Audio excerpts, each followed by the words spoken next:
Lo que importa presenta Animales Políticos con Daniel Matamala y Cristóbal Belolio. En el episodio de hoy, la hora de los programas. Conversamos con Marcela Ríos, exministra y directora del Instituto IDEA.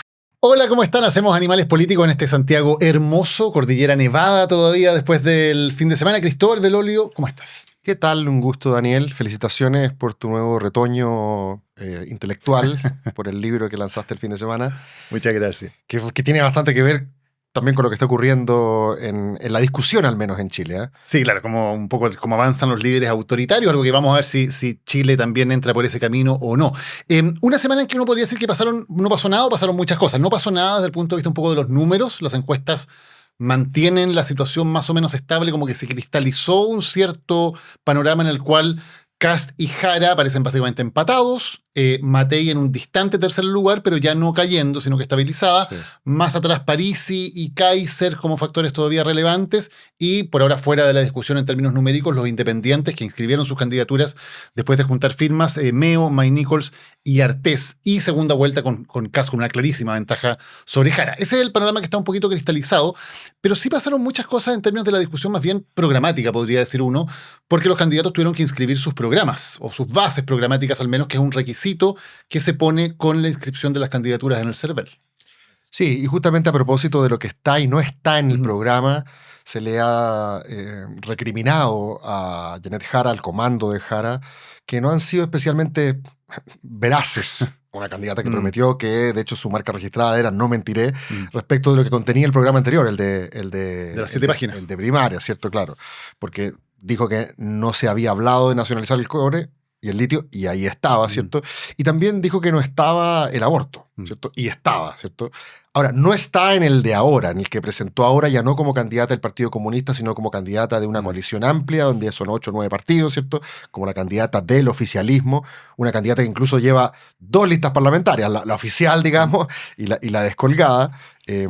Pero es interesante lo que ocurrió en esta materia, porque ella dice: yo no voy a incluir en mi programa, el de ahora, el que importa, ya para olvidarnos de si se le olvidó o no lo que dijo en el anterior, yo no voy a incluir ahora en el que viene una causa que para el feminismo, ¿cierto? Más vinculado a la izquierda en Chile, en este caso, ha sido súper importante, que es la lucha por los derechos reproductivos, ¿cierto? La convención, recordemos, que lideró la izquierda, en este caso, más grupos sociales, más una serie de otros elementos, pero donde el PC, liderado por Marco Barraza, mano derecha de Jara, jugó un rol muy importante, avanzó en materia de derechos reproductivos con la formulación más amplia de la que tengamos memoria en Chile, y ella dice: no, esto no va a estar porque me da la impresión de que es muy divisivo, especial ahora que sumamos a la DC. Sí, a mí me llama la atención como propuesta. Uno puede entender, claro, que Jara quiso evitarse el lío interno con la democracia cristiana que le podía significar incluir el tema del aborto. Me llama la atención porque claramente es un retroceso respecto de todo lo que había venido haciendo ese sector político. De hecho, el actual gobierno al que Jara pertenece, al que Jara representa, no ha cejado en que... Claro, presentó un proyecto ante el Congreso para permitir el aborto no por causales, sino por decisión de la mujer. Que le solemos llamar aborto libre, pero se entiende que es dentro de las 12, 14 semanas, sin expresión de causa. Específico, pero sin expresión de causa. Sí. Ese es el punto que es relevante. Sí. Pero en la práctica lo que hace Jara es sacar el tema de la discusión, y con eso le hace el juego a Kast, que precisamente, por razones opuestas, por cierto, ha hecho algo explícito en sacar ese tema de la discusión. José Antonio Kast, hay que recordar, para hacer un poquito de historia, toda su trayectoria política la arma en base a una cierta defensa de valores tradicionales. Y entonces él, por ejemplo, el que lidera el grupo de parlamentarios que va a objetar la distribución de la píldora del día después en consultorios. Incluso Kast en su momento va más allá y dice: tampoco debería poder venderse en las farmacias. Sí. Debería estar prohibida porque es abortiva, en cualquier circunstancia, la píldora del día después. Lidera la oposición al acuerdo de unión civil, lidera la oposición al matrimonio igualitario, lidera la oposición al aborto en 3 causales. Todo eso Kast lo saca ahora de su plataforma, y podemos discutir la estrategia, o qué tan sincera o no es esa estrategia, pero él toma la decisión de sacar todos esos temas valóricos o de libertades individuales para concentrarse en economía y seguridad, que son sus puntos fuertes. Ahora, sí, a lo que voy es que Jara, en vez de ir a buscarlo en ese tema, saca el tema de la discusión, lo saca de la conversación. Abdica de la discusión valórica. Claro, que uno diría es uno de los temas en los cuales sí la candidatura oficialista podía correr con ventaja, porque el problema grave que tiene el oficialismo hoy día es que está jugando en una cancha que no le favorece. Hablar de básicamente seguridad y básicamente economía, que son temas en los cuales la derecha, cualquier encuesta lo dice, tiene un mayor reconocimiento, y eso pasa en todo el mundo en general. Dominio ¿no? retórico, digamos, al menos. Claro. Entonces es bastante curiosa, diría yo, la decisión del comando de Jara de sacar ese tema de la discusión, en vez de intentar cambiar un poco el relato y decir, bueno, discutamos, por ejemplo, sobre aborto y veamos qué pasa ahí. Sí, teniendo en cuenta que además a nivel de la opinión pública las tres causales están súper consolidadas y crece poquito a poco el apoyo por incluso el aborto sin expresión de causa. Pero sigue estando como ahí 50-50, por así decirlo, dicen algunos. Claro, pero Kast claramente está en muy minoría aquí, porque él ha sido siempre un partidario, incluso en su programa del 2021 decía hay que derogar el aborto en tres causales. Y por eso digo que también es interesante que así como Jara... lo voy a poner en estas palabras, desautoriza lo que hizo su convención, Kast desautoriza lo que hizo su consejo, porque el Consejo Constitucional, así como el primero liderado por el PC y otros, el segundo liderado por republicanos, cambió el fraseo, ¿te acuerdas? Claro. Que fue muy polémico. La ley protege la vida del que está por nacer, dice el actual texto. Ellos cambiaron el qué por el quién, lo que muchos interpretaron como una amenaza incluso a las tres causales que hoy día contempla nuestra legislación en materia de aborto. Claro, porque al hablar del quién se podría interpretar que ya había una persona ahí que tenía, por lo tanto, plenos derechos garantizados por la Constitución. O sea, lo que hizo el Consejo Constitucional, CC2, pongámosle, para abreviarlo, y lo que hizo la Convención Constitucional, CC1, para abreviarlo, fueron exactamente opuestos, ¿cierto? Cada uno dijo, tenemos la mayoría, vamos por todo. Y también los programas de Boric y Kast, el 2021. Por eso, iban un poco alineados. Claro, Boric, que es el mismo sector que ahora representa Jara, decía aborto sin expresión de causa, digamos, que es lo que el gobierno ha mantenido, y Kast decía derogar las tres causales. Exacto. Y la comisión experta, ¿cierto? Nadie se acuerda ya de la comisión experta. Fue la comisión experta que entregó un texto que no calentaba a nadie, pero tampoco enojaba a nadie, claro. ¿cierto? Recordarás que, de hecho, esa fue la forma como lo defendieron Moro y Cristiano. Decía, mejor no hablemos de aborto. Saquemos, porque esto es una cuestión que sigue siendo tremendamente divisiva entre los chilenos, y por lo tanto lo más probable es que tenga que ser dominio, no sé, legislativo, no lo escribamos en piedra la Constitución, la mejor manera es sacarlo. Entonces parece interesante que tanto lo que está haciendo Jara como Kast ahora, en esta discusión programática que tú pones de relieve, es que abdican o renuncian a tratar el tema, más bien siguiendo la recomendación de la comisión experta que la de sus respectivas convenciones y consejos o presidenciales o proyectos presidenciales del 2021.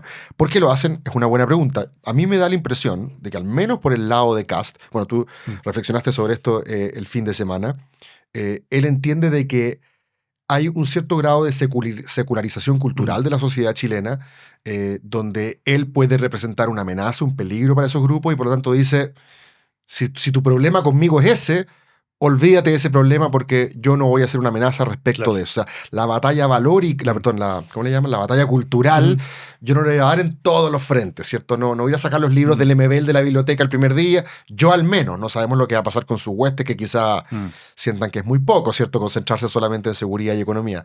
Pero él al menos está diciendo, yo quiero bajar un poco los costos para que la gente apoye mi candidatura y poder tener menos resistencia para poder llegar al 50+1. Y centrarse en las discusiones que le convienen, tácticamente, que no son evidentemente los temas valóricos ni de libertades individuales. Ahora, eso es interesante porque, bueno, tú lo escribías también el fin de semana, Cristóbal, de que la polarización que uno pudiera pensar que hay cuando ve la papeleta, ¿no? Cuando dice, a ver, los que están liderando aquí son por un lado una comunista y por el otro lado un republicano. Dice, bueno, aquí hay una polarización gigantesca. O sea, los polos. La segunda vuelta va a ser entre dos extremos, dos polos.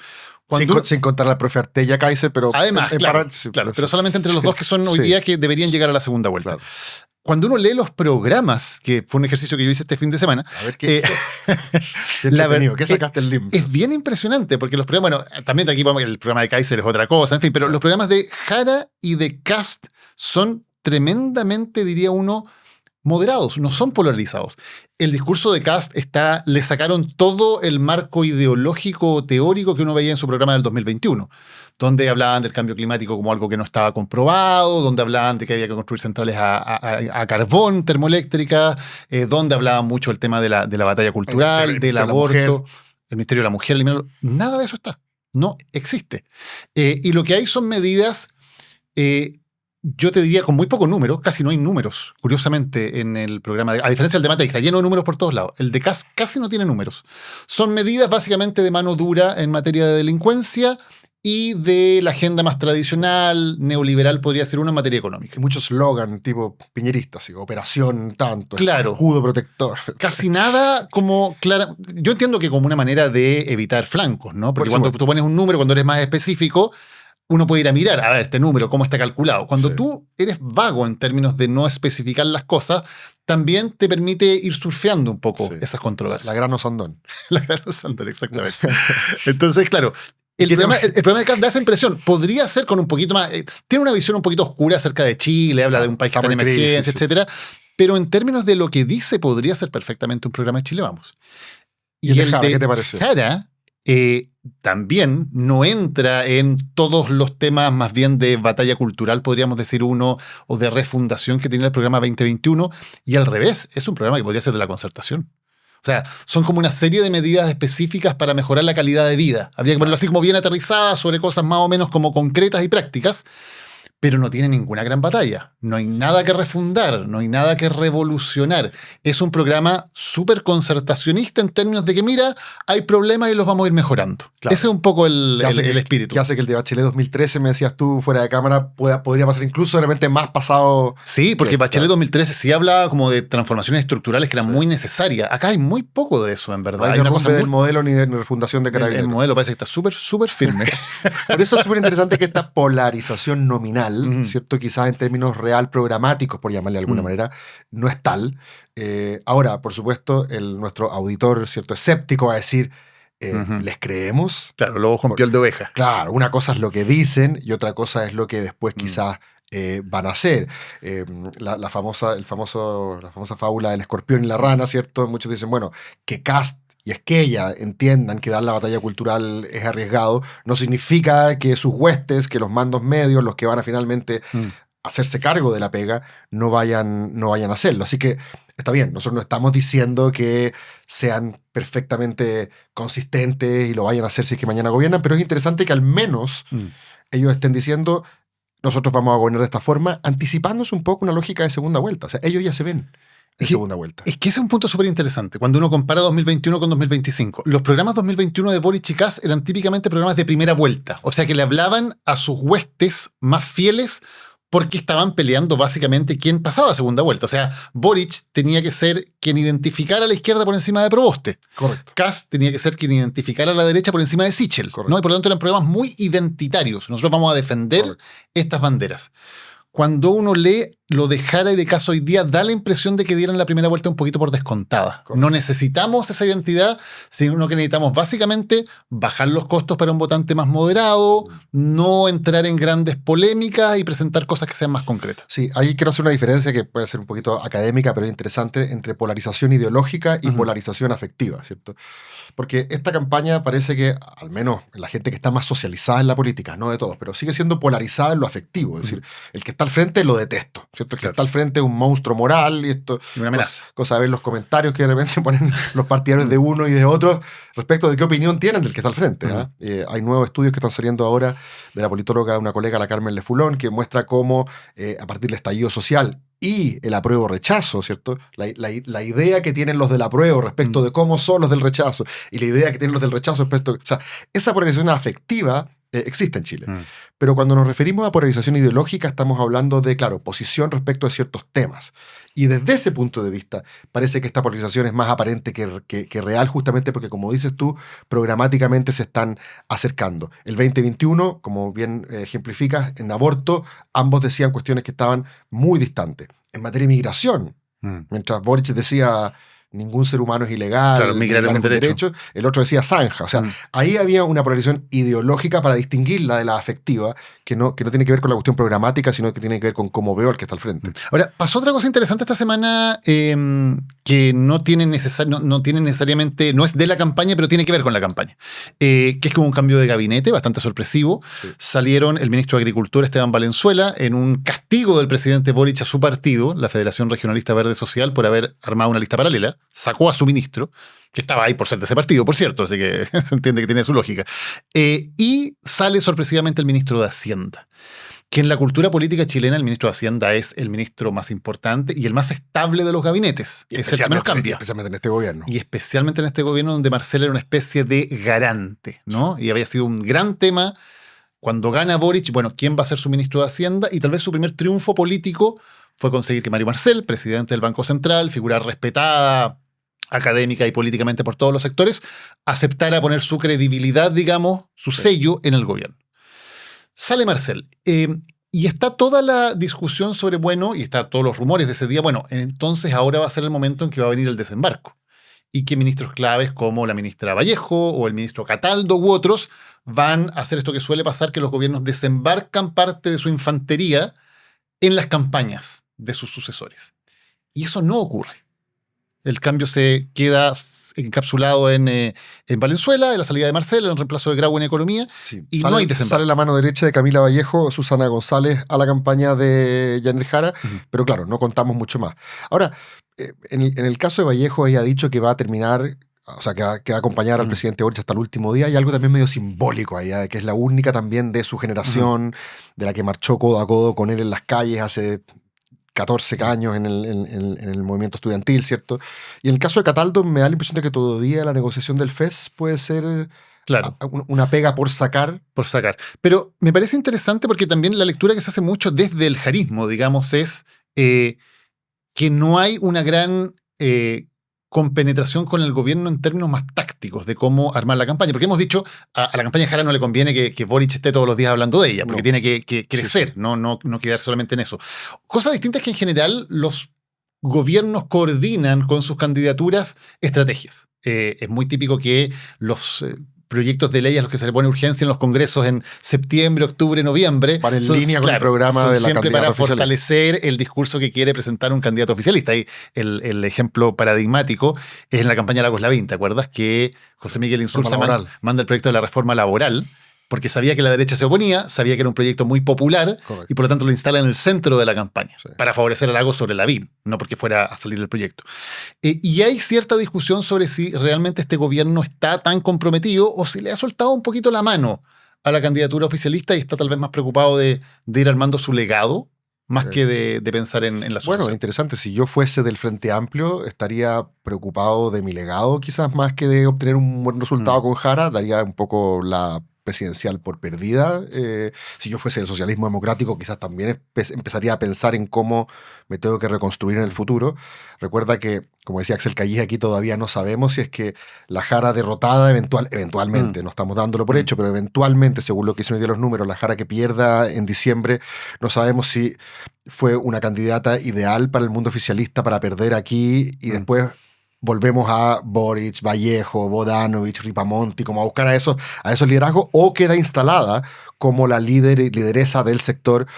Más parecido a lo que le pasó a Guillé 2017, que fue como útil en un momento porque no habían más alternativas, hizo la pega, pero después, en marzo ya Guillé, digamos, no existía. Todos volvieron a acordarse, ¿cierto?, a buscar otras alternativas. Entonces aquí me pregunto si es que quizás no existirá por parte de gente del gobierno la percepción de que Jara es muy útil hoy día para hacer esa pega, pero después a otra cosa mariposa. Y hay un incentivo perverso ahí. Porque una Jara con el 49% es una amenaza mucho mayor para una vuelta de Boric, claro, o para una hegemonía del Frente Amplio que una Jara 40%, correcto, o 38%. Correcto. Y por el otro lado me parece interesante lo que ha ocurrido porque los otros que están, por así decirlo, subiéndole el costo al voto Kast, son los que están preocupados por llegar a segunda vuelta, pero no les alcanza con lo que tienen, que son los partidarios de Evelyn Matei, ¿cierto? El presidente de Renovación Nacional, el senador Galilea, dice, bueno, si que llega a ganar Kast, no den por hecho, no cuenten con que nuestros estupendos cuadros técnicos van a ir a poner el hombro porque tendrá que recurrir a los de Kaiser, no sé, a lo que hay por ahí, como diciendo, mira... Nombra a los de Kaiser, claro, de hecho, con ironía, ¿no? Claro, la gente buena está acá, claro, así que si usted, amigo de centro derecha, amigo empresario, quiere saber por quién votar, a quién poner las lucas, no se pierda, que no es lo mismo. Nosotros no vamos a estar en forma incondicional para ayudar a Kast, aunque sus ideas puedan ser parecidas a las de él, allá desde el punto de vista técnico no hay tanto material. Yo creo que ese es el mensaje que entrega. Que yo creo que es un mensaje especialmente para el empresariado, en términos, porque en el empresariado creo que se está empezando a instalar esta sensación de que, bueno, nos gustaba más Matei, pero bueno, todo ok con Kast igual, tiene las mismas ideas, quiere bajar impuestos, es de nuestro lado, va a gobernar razonablemente con la gente de Chile. Vamos, entonces se empieza a dar esta sensación de que da un poquito lo mismo, Claro. algo que en un momento el comando de Matei intenta zanjar con la incorporación de Juan Sutil, que todo esto ayudó bien poco al bueno. lanzarse con esta idea de que el gobierno de Pinochet no era dictadura porque entregó el poder, que de la... Sí. Punto aparte. Yo creo que no vale la pena mucho ahondar en eso. 30 segundos solamente. Es que lo he visto repetido por varias figuras relativamente importantes y me parece que de todos los argumentos que uno podría dar, es un argumento tan malo. Sí. O sea, como que lo que pasa el día de la entrega del poder borra Sí. que existieron 17 años de dictadura. No resiste análisis, ¿no? No, Ya, ninguno. ya, No voy a ofenderlo ni aún en nombre de la carrera interpretativa porque creo que no tiene. No resiste ninguna análisis. alguna. Bueno, que le hace, por cierto, un flaco favor a Berlín Matei. Pero da la impresión de que está esta idea de, claro, de subirle los costos a ese empresariado que de alguna manera ya ha empezado a internalizar que, bueno, casi está todo ok. Y ahí me llama la atención también por volver a hacer la comparación entre los programas de gobierno de Matei y Kast, que no son tan diferentes en materia económica, con ciertas... El Kast habla más agresivamente de acabar con las contribuciones, Matei no, ambos quieren bajar el impuesto a las empresas, pero el de Matei sí está lleno de números. Y creo que es una manera de decir...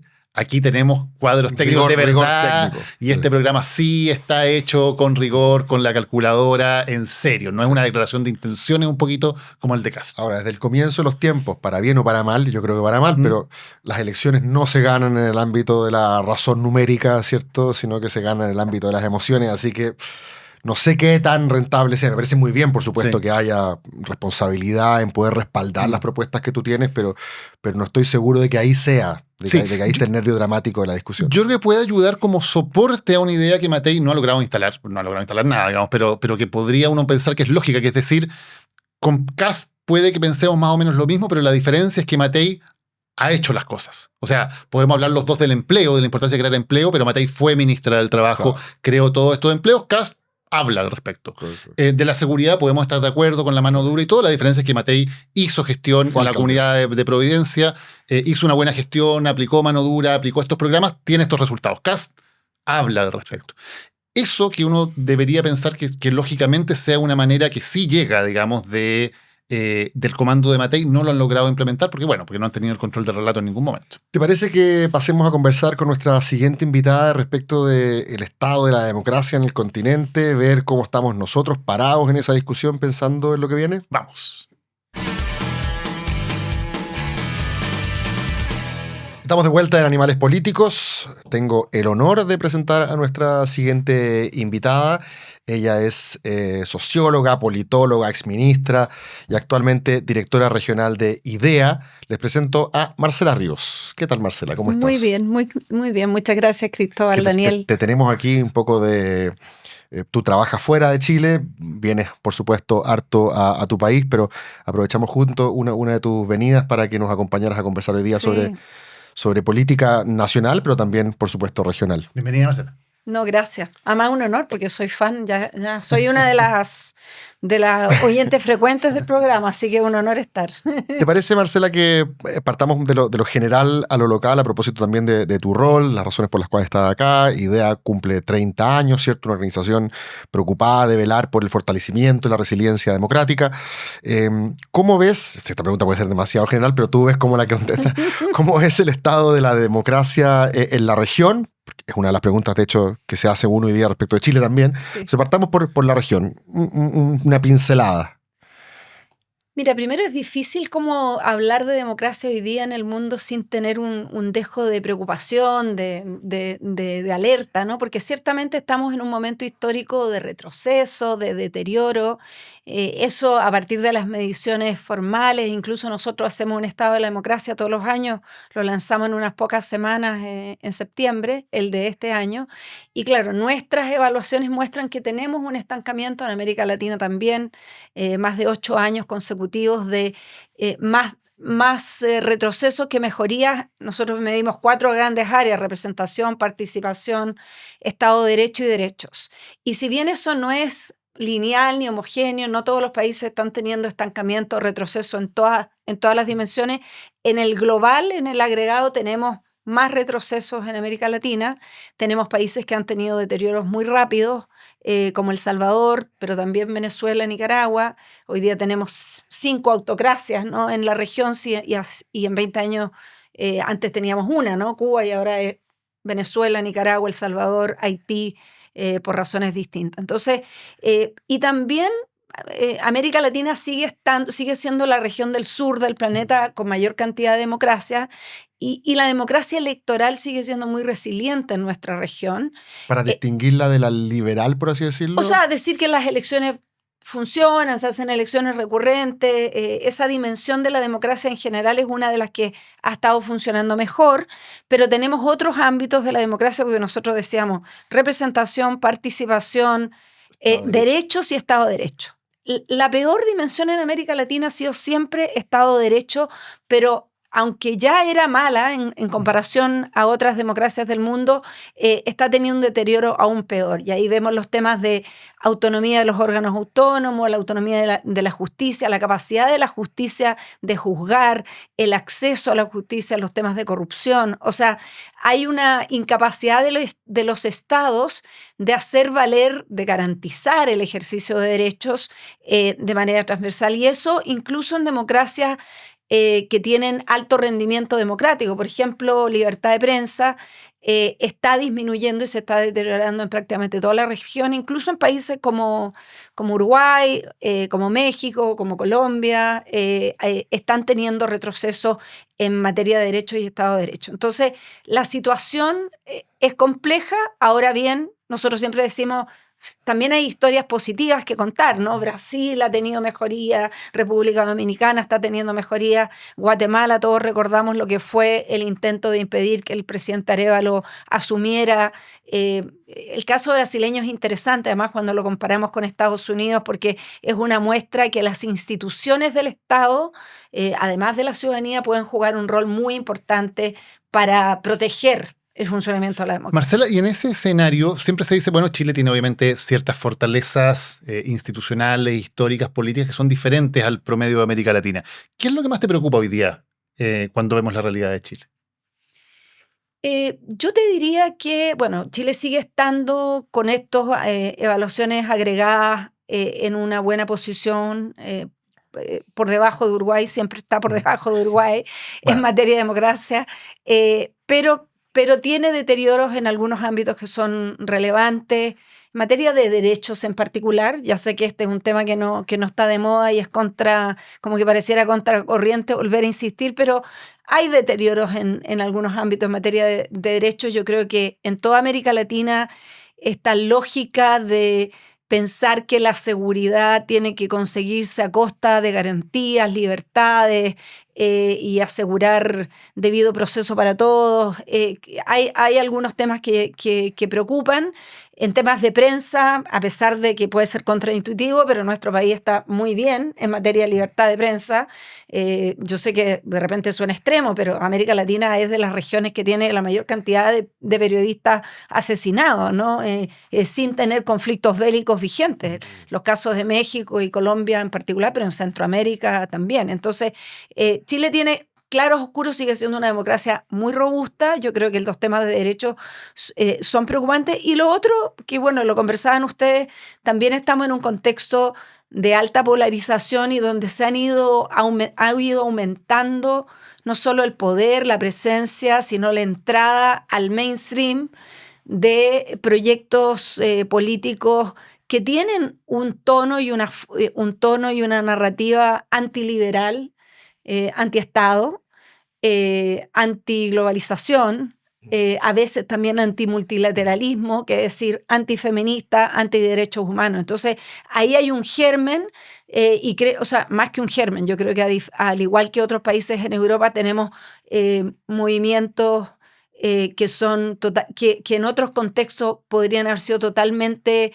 extra corriente principal, que hoy día están totalmente sentados en la corriente principal y se están naturalizando ciertos discursos que yo creo que son preocupantes y que pueden, por supuesto, llevar a generar condiciones de deterioro democrático. Marcela, podríamos decir que en el caso de Chile se mantienen como los consensos básicos en los cuales de alguna manera armamos la transición, ¿no? Que una dictadura es inaceptable, que hay derechos ciudadanos que de alguna manera van progresando, van aumentando, que la esfera de los derechos de los ciudadanos va aumentando como parte de una profundización de la democracia. ¿Ves que eso cuando ves el debate político, cuando ves la campaña, por ejemplo, está presente todavía o se ha Yo ido creo cambiando? que esto se está debilitando. A mí me parece que hay signos muy preocupantes no solo cuestionar las bases como del proyecto de justicia transicional, por ejemplo, que sentó las bases para la democracia, sino que se naturalizan estos discursos que hoy día volvemos atrás pensando que en realidad Pinochet no era necesariamente un dictador, que la dictadura en realidad no era una dictadura, que las violaciones de derechos humanos pueden haber sido justificadas. Creo que toda esa línea de pensamiento que hoy día y recordemos lo que fue el debate en torno a los 50 años. O sea, por primera vez vimos que habían actores institucionales diciendo en foros públicos y en la sala del Congreso que volverían a apoyar el golpe, que estuvo bien lo que ocurrió. O sea, yo creo que ahí hay una corriente de pensamiento preocupante. También creo que a veces no queda claro si los líderes apoyan esas posiciones que muchos seguidores en redes sociales, todo el tema antiglobalista, ante la Agenda 2030, en contra de Naciones Unidas, en contra de los avances que hemos tenido civilizatorios a nivel global en materia de derechos humanos, la Comisión Interamericana, el sistema interamericano, las convenciones internacionales. Yo creo que todo eso que puede parecer, cierto, unas preocupaciones de las élites rebuscadas, pero que en realidad generan un contexto, una base que naturaliza después lo que vemos en otros países. O sea, esto, atacar tratar de inmiscuirse en la forma en que el Poder Judicial, por ejemplo, opera, es algo recurrente en países que tienen derivas autoritarias. La persecución de la prensa o la persecución de las ONGs también es un tema recurrente. Entonces yo creo que sonando quizás un poco, digamos, disonante, creo que hay que ser mucho más clara respecto de contradecir estos discursos. O sea, no podemos naturalizar como que ciertas cosas sí, son como parte del debate público. Es cierto que la libertad de expresión tiene que ser respetada, pero el límite de la libertad de expresión también tiene que estar, creo yo, en no cuestionar no seguir deteriorando como normativamente las bases que soportan lo que es la democracia liberal representativa, ¿no? Sí, ahí sería interesante ver, a veces cuesta porque los interlocutores de ese mundo, estoy pensando principalmente en el mundo que apoya a Kaiser, a Kast quizás.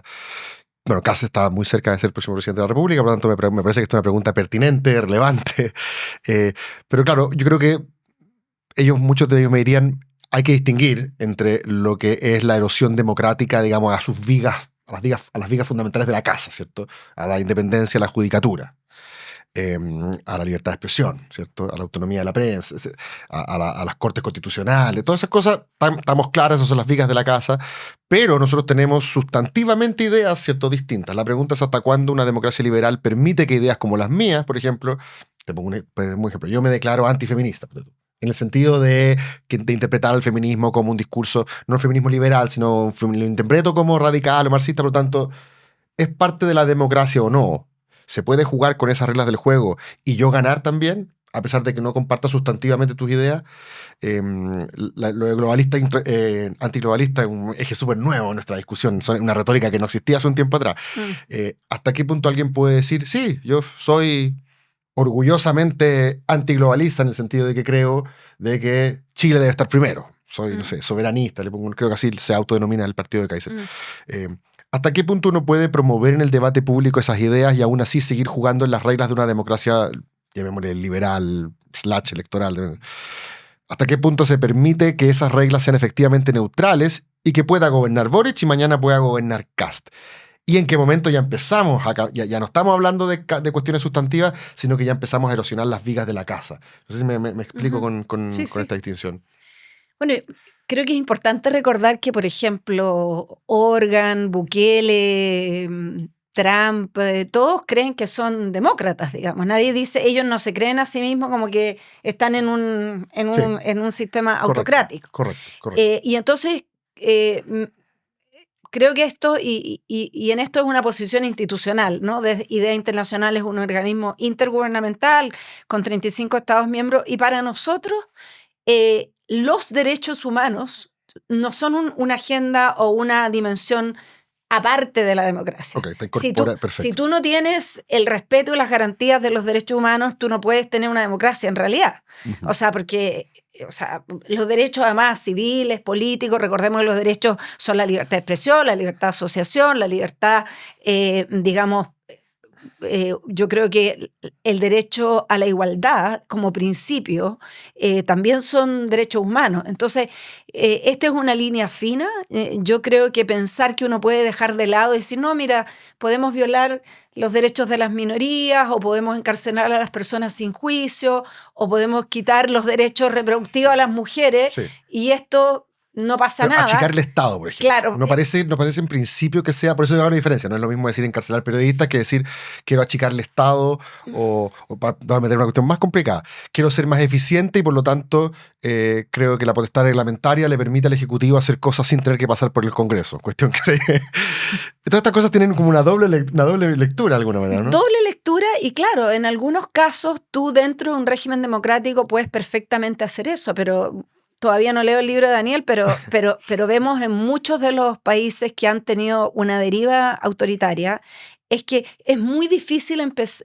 Cristóbal, cuando no estamos hablando de un golpe de Estado, como digo yo, no se trata del bombardeo del Palacio de Gobierno un día martes a las 11 de la mañana, sino que primero me bypaseo el Congreso por la ley de presupuesto. Después nombro a todos mis amigos en la Corte Suprema. Después me bypaseo al Tribunal Constitucional porque en realidad los que están a mí son amigos míos y van a dictaminar que mi reelección, etcétera. Entonces, primero, el punto de quiebre es muy difícil de determinar.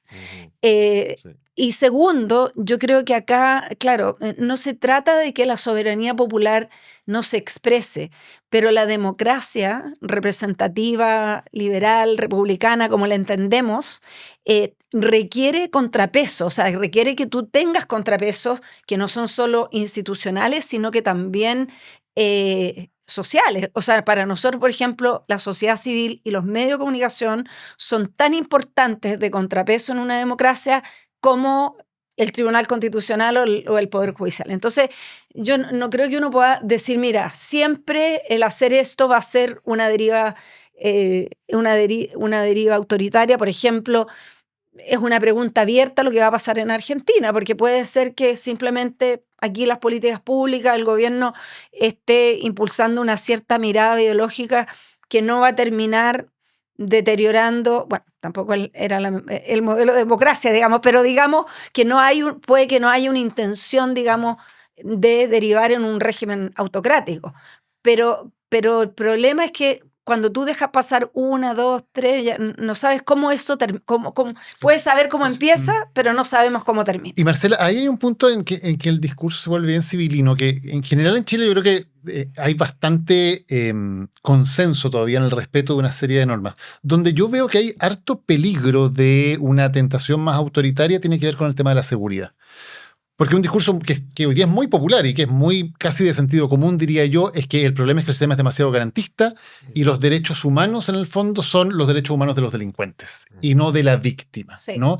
Y es un discurso bien difícil de contrarrestar porque da la impresión, en un primer lugar, que lo que hace es ponerse del lado del ciudadano que es víctima del delito, que legítimamente está preocupado y asustado, y que lo que se desarma es un sistema que en el fondo está a favor del delincuente, ¿no? Entonces el discurso es: aquí los jueces son garantistas, esto de los derechos humanos se usa solamente para beneficiar a los delincuentes y para perjudicar los derechos, nadie se preocupa de los derechos humanos de las víctimas. Ese discurso creo que ha calado muy hondo. Y me pregunto cómo eso puede ser peligroso o cómo eso puede ser conflictivo en términos de ir horadando efectivamente las garantías que todos nosotros, no los delincuentes, digamos, todos nosotros tenemos como personas que se ven enfrentados eventualmente a una acción arbitraria del Estado, a una acción arbitraria de la autoridad policial. No, yo creo que esto Estoy de acuerdo, me parece que este es uno de los ámbitos más preocupantes en América Latina, no solo en Chile, pero en Chile también. Nosotros, de hecho, nos hemos incorporado la línea de seguridad y democracia porque vemos que acá hay ciertamente uno de los caminos más preocupantes de deterioro de la democracia. Por una parte, porque el crimen organizado y no organizado está ahora dando estados ya débiles a través de la corrupción, el tráfico de influencia, o sea, policías, aduanas, gobiernos locales en particular, pero también otras esferas políticas, el financiamiento de la política a través de mecanismos ilícitos, etc. Pero por otro lado, porque es lo que está cimentando el apoyo a proyectos políticos y liberales, digamos, porque efectivamente, y yo creo que esto está ocurriendo porque hace mucho tiempo que en Chile no se puede hablar de seguridad de manera seria en base a evidencia, por ejemplo. Si tú muestras evidencia, de verdad a nadie le importa. No es algo, o sea, no hay argumento, tú no puedes contrastar los argumentos de políticas públicas diciendo, por ejemplo, que todos los mecanismos que se han ido aprobando para disminuir la discrecionalidad del Poder Judicial para determinar, por ejemplo, prisión preventiva o para definir el tipo de sanciones para un delito, ¿no? Esta cosa del punitivismo penal que está bastante desatado, nadie te escucha cuando tú quieres argumentar que eso es ineficaz. No solo por una agenda, más allá de la agenda de derechos, digamos, sino que ciertamente en todas partes el aumento del encarcelamiento, las tasas de personas con prisión preventiva, que la incapacidad de los sistemas de justicia de resolver esos casos en tiempo y forma, solo contribuyen a profundizar problemas de delito, solo contribuyen a generar, digamos, una transmisión criminológica entre actores entre personas que no necesariamente podrían haber tenido la misma deriva después si se toman otras decisiones. Entonces creo que esto es altamente preocupante. Creo que el no resistir, caer en este debate es un problema político. Yo creo que en la medida que no se resiste, caes. Y el otro día escuchaba un podcast en la BBC sobre lo que ha ocurrido con la lógica, con el tema de la migración, ¿no? Los discursos ultra antimigración de actores políticos que estaban totalmente fuera del sistema político se han transformado en el relato del mainstream, incluyendo al gobierno laborista. Entonces, cuando tú entras en ese juego, es muy difícil salir y solo contribuyes a reproducir estereotipos y ideas falsas. No que no sea difícil contrarrestar y no que desde la política sea vital empatizar con las víctimas, pero si alguien no toma decisiones, digamos, con mente fría y se tratan de promover discursos que sean más cercanos a la realidad y a la evidencia, la deriva es extremadamente peligrosa. Sí, estaba pensando en qué otras campañas, ya que nosotros tenemos un foco muy como en la presidencial, ¿cierto? En qué otras campañas este tema de que una de las alternativas que tuviese posibilidades serias de ganar fuese o no un peligro para la democracia. Yo creo que así como lo estoy viendo hoy día, no lo recuerdo tan claro. Sí habían otros miedos, ¿cierto? No sé, cuando Lagos gana, estoy pensando en las más recientes, cuando Lagos gana el 99, en un sector del mundo más conservador estaba este peligro de el primer socialista que llegaba después de Allende a la moneda, ¿cierto? Además ateo decían que era. Era agnóstico, claro, pero no era la primera vez que no era, exacto, digamos, religioso. Claro, estaba en ese tipo de temores. Después, me acuerdo cuando Guillé compite el 2017, ¿se acuerdan? En segunda vuelta la narrativa de Chilezuela, como que nos vamos a transformar en eso.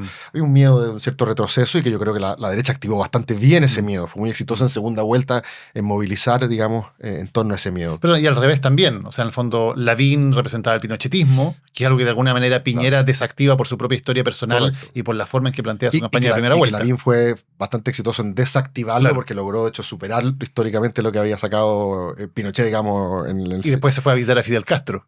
Exactamente. Se trató de aminorar el miedo.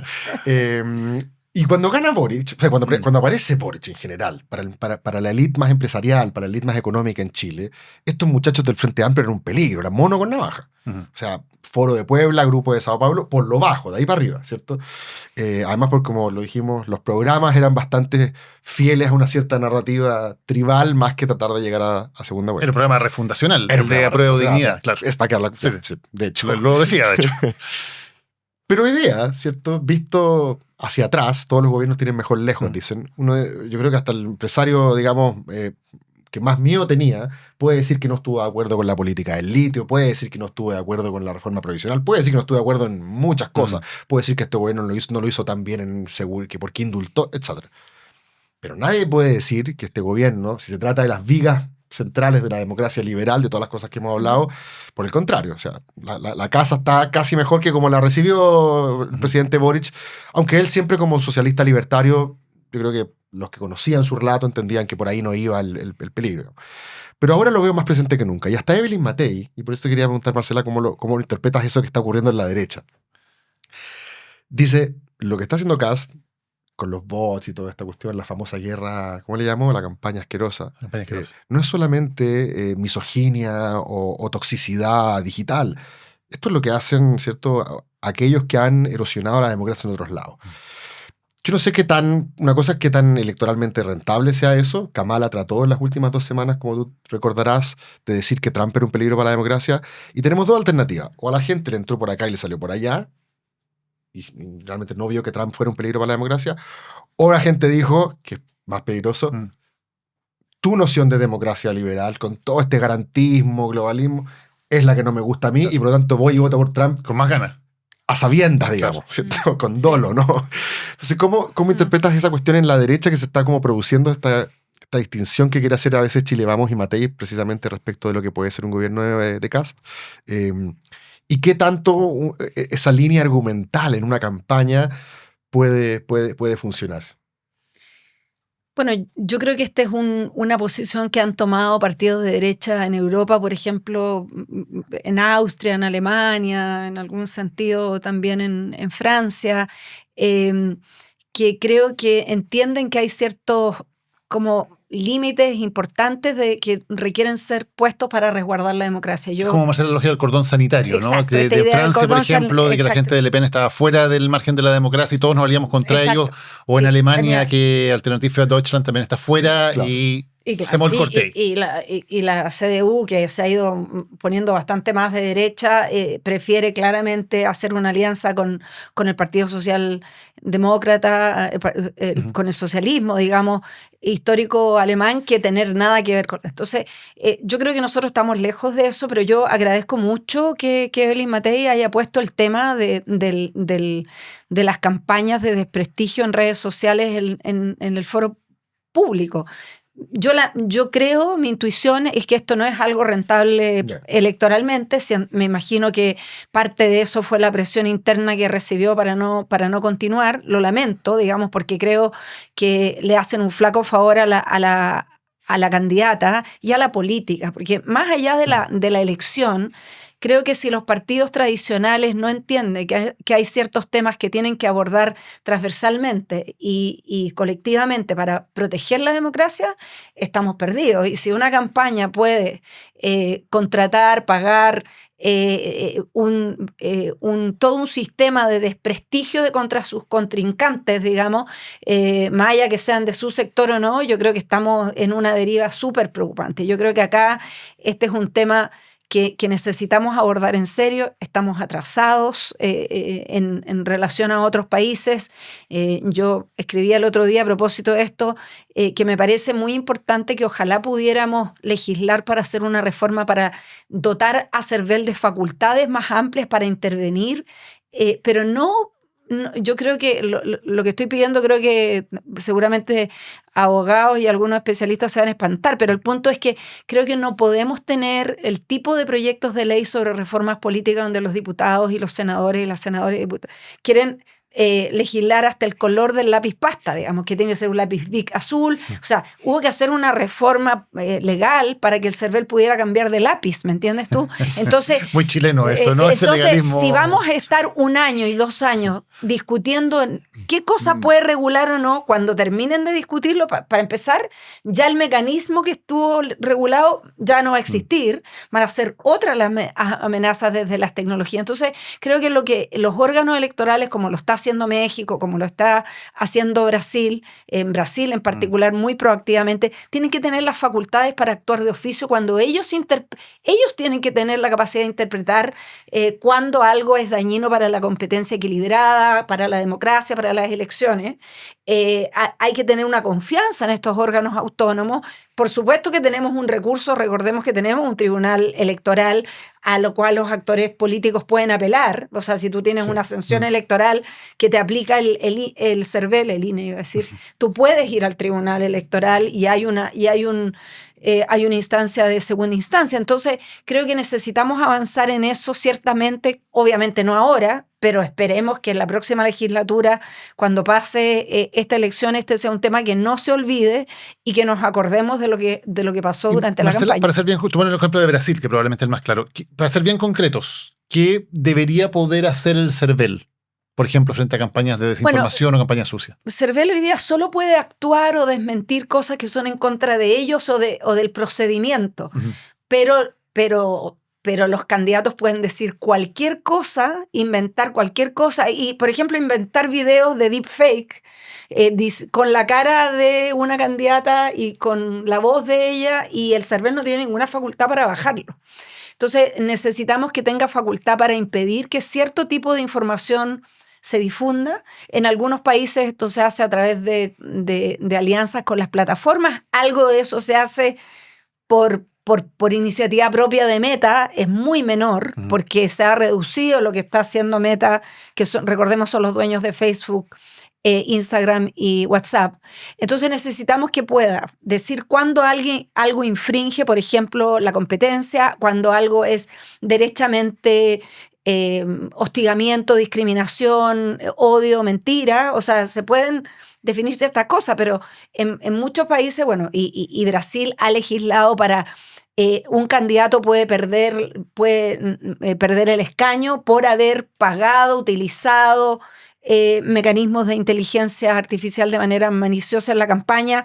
Están obligados a bajarlo. Cualquier información que se difunda en redes sociales en Brasil que ha sido generada con inteligencia artificial tiene que tener un rótulo que le avisa a las personas. Entonces, hay mucho por hacer, y creo que lo que vimos y lo que dejó a la luz pública Evelyn Matei es como la punta del iceberg, ¿no? Sí, bueno, está claro que hay un tema ahí sensible, y esta pregunta sobre si es Cast o no un peligro va a estar en la campaña. Algunos se lo van a tomar más en serio, otros menos. La acumulación de red flags, como se dice, ¿cierto?, va a ser parte de nuestra pega, ¿cierto?, ir viendo cuáles son las cuestiones más problemáticas, cuáles no, cuáles también son parte del juego, y aunque no nos gusten, es parte de lo que la democracia permite, ¿cierto? Ahora, respecto de Jara, si bien ella pertenece a un partido que tiene una relación históricamente compleja con la democracia liberal, o burguesa, dependiendo, generalmente se ha metido menos cuco por el hecho que también representa una coalición súper amplia que está mega aprobada. Es como lo mismo que la nueva mayoría en términos de extensión, incluso con más partidos, como sería el Frente Amplio, que no participó de ese proyecto. Pero también está la pregunta, y bueno, tú participaste de este gobierno y por lo tanto, más que referirte en términos contingentes a la campaña de Jara, si quieres obviamente lo haces, pero me interesa saber qué piensas también de la posibilidad de que un gobierno hasta qué punto puede involucrarse, porque uno dice, bueno, la democracia finalmente se trata de que la cancha esté, como dijiste, la competencia esté equilibrada, y que, a diferencia de los autoritarismos competitivos, como le llaman ahora, no desequilibre la cancha a tal nivel de que el desafiante se le haga imposible ganarle al incumbente, ¿cierto? Es como una cuestión bien básica. En este caso yo creo que no existe mucho ese riesgo, además porque el gobierno, digamos, tiene un porcentaje de apoyo que es menor al 50%, entonces no sé. Diría que la oposición quiere que el gobierno intervenga, casi, ¿no? Casi. pero teóricamente esto va a ser, no me cabe duda, cuando pase algo más adelante, va a alegar la oposición que el gobierno está haciendo intervencionismo. Entonces, ya hicieron una presentación en la Contraloría, de hecho, por algunas declaraciones de ministros, sí. ¿Cuál es el ámbito en el cual, para que esto siga siendo una competencia equilibrada, crees que un gobierno puede, por así decirlo, no él, pero los que lo componen, ser parte de una campaña, manifestarse en campaña? Mira, esto yo creo que tiene mucho también de cultura política, porque otros sistemas presidenciales como Estados Unidos, la intervención y participación del gobierno es activa y permanente. O sea, el presidente... Bueno, muchas veces se está religiendo el mismo. Se está religiendo el mismo, se anda paseando por todo el país en el avión presidencial. O sea, campaña, como que no hay... Nadie diría, oye, el gobierno no puede hacer campaña porque va... O sea, en general va a la reelección y si no, su candidato de primaria también. Entonces también hay como culturas políticas distintas. En Chile hemos tenido históricamente yo creo que una hipersensibilidad sobre este tema. Claro, hay otros ejemplos, por ejemplo, como México, que pasar de la dictadura perfecta del PRI para pasar a un sistema multipartidista tienen miles de contrachequeos respecto de la competencia. Y en Chile también hemos avanzado bastante. O sea, yo recuerdo hace 10 años atrás estuvimos en la Comisión Engel y una parte importante de nuestras propuestas también tenían que ver, cuando avanzamos a financiamiento público de las campañas, también a limitar el rol de los gobiernos, ¿no? Y había múltiples cosas, pero hay que decir que la Contraloría ha tenido un rol muy proactivo y volviendo al ejemplo de Cervel, la Contraloría es un buen ejemplo de cómo un órgano autónomo define su mandato y lo interpreta para ser abarcativo sin que existan tantos detalles en las normas. Y la Contraloría ha sido muy proactiva respecto del uso de recursos públicos de manera permanente. Dorothy confiamos en este caso. O sea, yo creo que no, o sea, pero no solo Dorothy, sí, antes Bermúdez, antes de eso Ramiro Mendoza fue muy también activo. O sea, creo que todos antes la Contraloría ha sido clave en Chile también en materias de corrupción, pero también en estos temas. Entonces yo creo que acá en realidad no tenemos un problema. Yo creo que las personas que tentan cargos públicos, que todos saben que tienen militancia política, que todos saben, o sea, una cosa es que utilicen recursos públicos o su estatus como para... O sea, te creo que si tú estás haciendo campaña entregando casas o subsidios sociales, pero si tú emites una opinión política y sobre todo, bueno, antes recordemos que los ministros hacían campaña los fines de semana y en la noche, pero ahora hemos llegado a un punto en que ya está prohibido que los ministros vayan a un acto de campaña un día domingo en la mañana. O sea, y eso me parece que quizás es una exageración.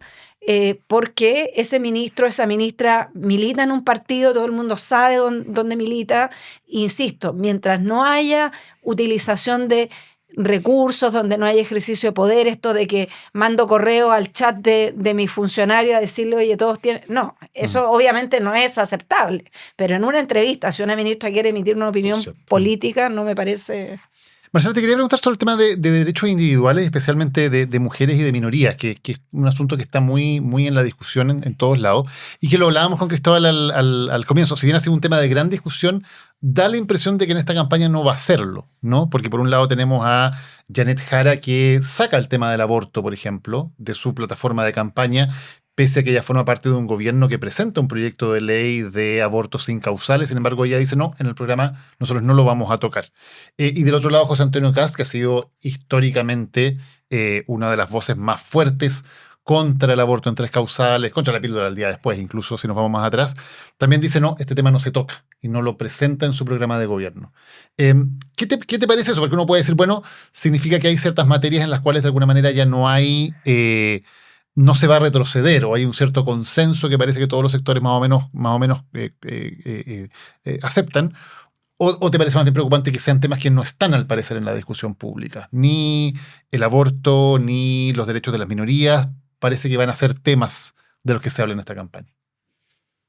A mí me parece preocupante. Yo soy una ferviente opositora a esta idea de que hay temas de nicho que no son importantes o que no tienen que ser temas políticos. Yo creo que la expansión de la democracia históricamente ha sido producto de las luchas sociales por expandir los derechos, porque si nos hubiéramos quedado en lo que era importante, seguiríamos estando en sociedades donde solo los hombres letrados pueden participar, votar, ser electos.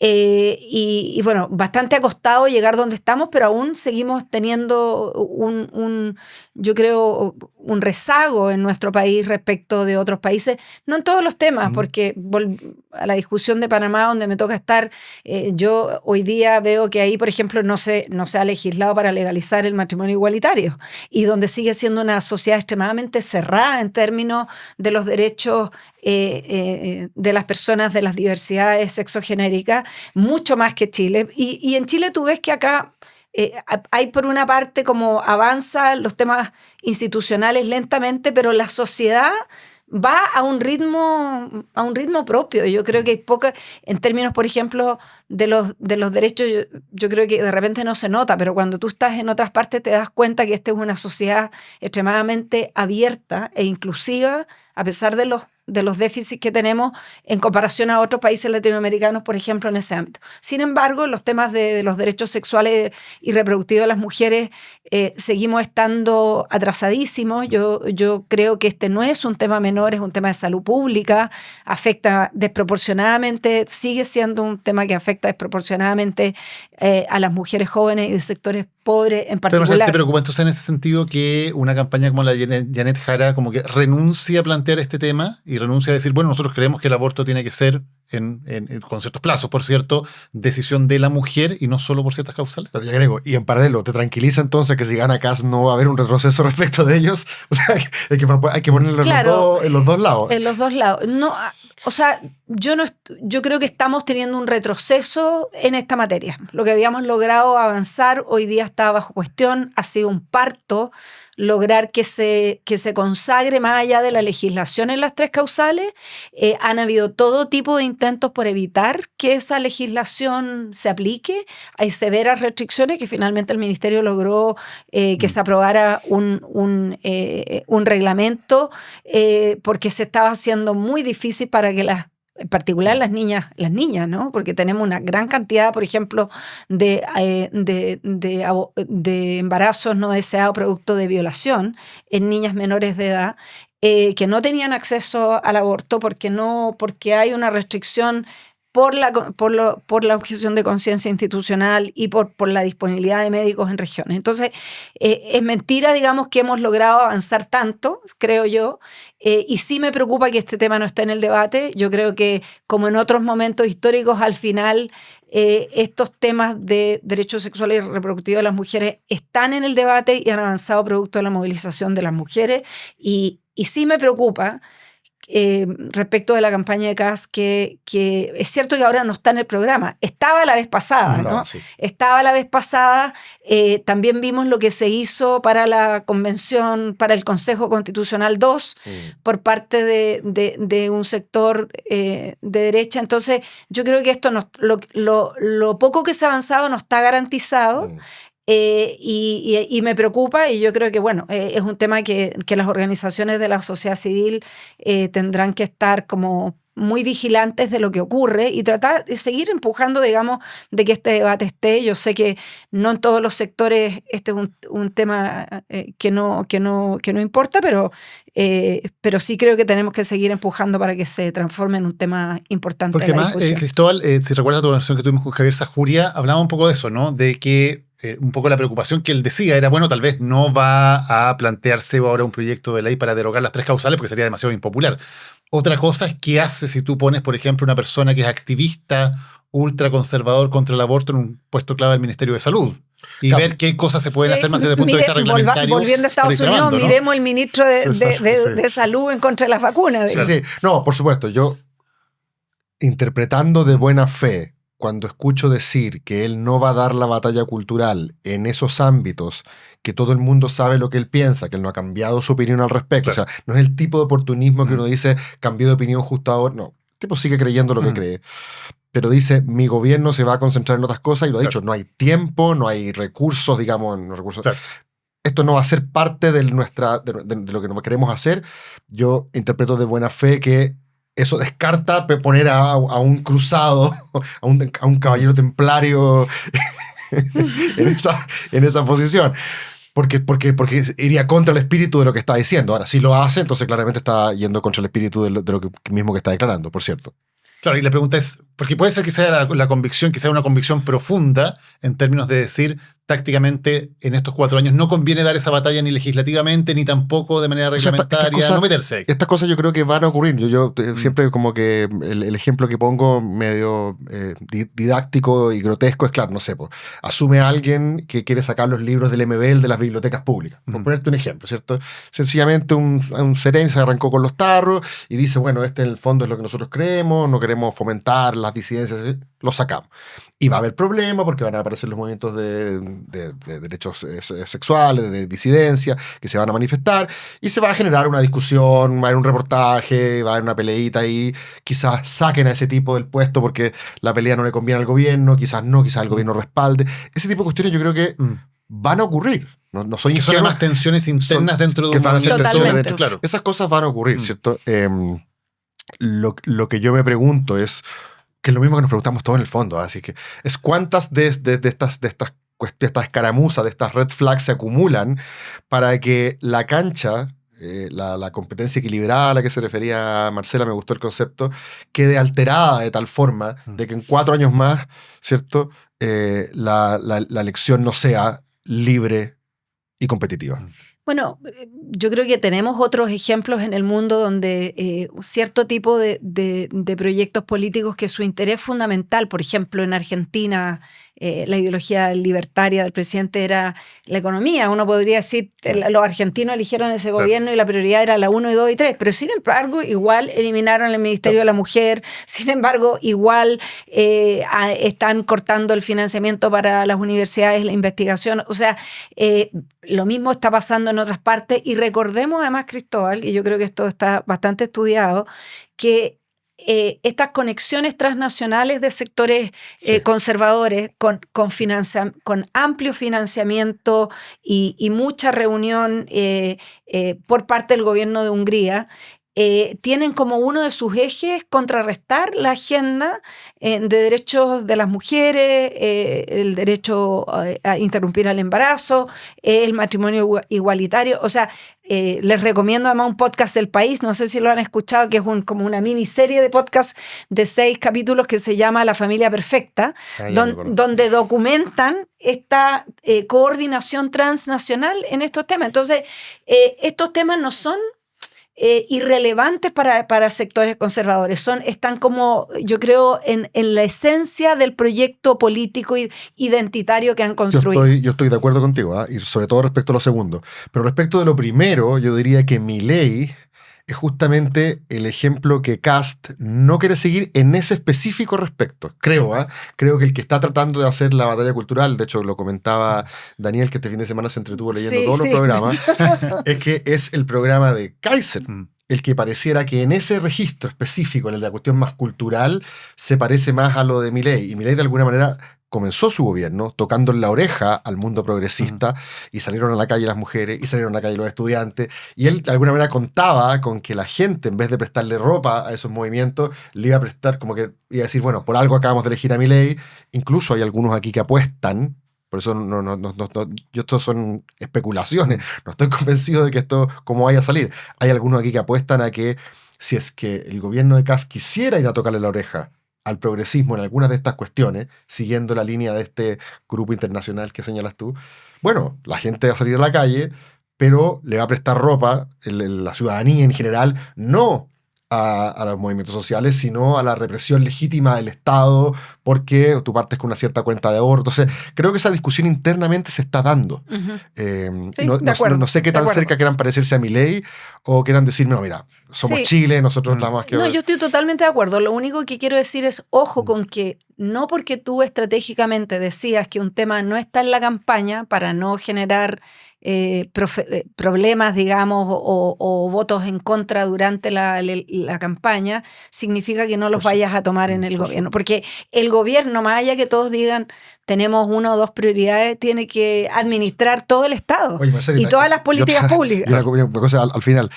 No es lo mismo también si Kast le gana 52-48 a Janet Jara que si llega a ganar, no sé, por 40, o sea, 59 o 60-40. Porque además los cabezas calientes van a decir tenemos un mandato. Exactamente. No seamos tan tímidos en cuanto a lo que ahora queremos yo creo hacer, que ¿no? yo creo que el resultado de esta elección sigue estando súper abierto, así que tampoco demos por... Ya, perfecto, mejor. No, por supuesto, estamos hablando del escenario que hoy día se ve más probable, Sí, pero por supuesto, las elecciones todavía falta muchísima campaña. Y en ese sentido, Marcela, ¿cómo ves a la sociedad? Porque también había un punto importante que tú decías que yo creo que es necesario. En general, la institucionalidad chilena en estos temas ha ido por detrás de la sociedad. O sea, los chilenos hace décadas que estaban totalmente de acuerdo con una ley de divorcio. Lo que pasa es que en el Congreso fue muy difícil sacarla adelante. Y lo mismo con la igualdad de los niños al nacer, lo mismo con el acuerdo de unión civil, con el matrimonio igualitario. Eutanasia, yo creo que... La eutanasia todavía estamos detrás. ¿no? Todavía estamos detrás. Hay una inmensa mayoría de la sociedad que quiere eutanasia y todavía el Congreso no se decide. ¿no? Sí. Entonces, daría la impresión de que hay una sociedad que en estos temas sí tiene como bastante naturalizados que estas cosas ya son derechos bastante ganados. Yo creo que en general, en términos sociales y culturales, se mantiene un fuerte apoyo a la agenda, digamos, liberal de derechos, ¿no? Derechos civiles y liberales, y eso ha ido solo en aumento, en particular en los jóvenes.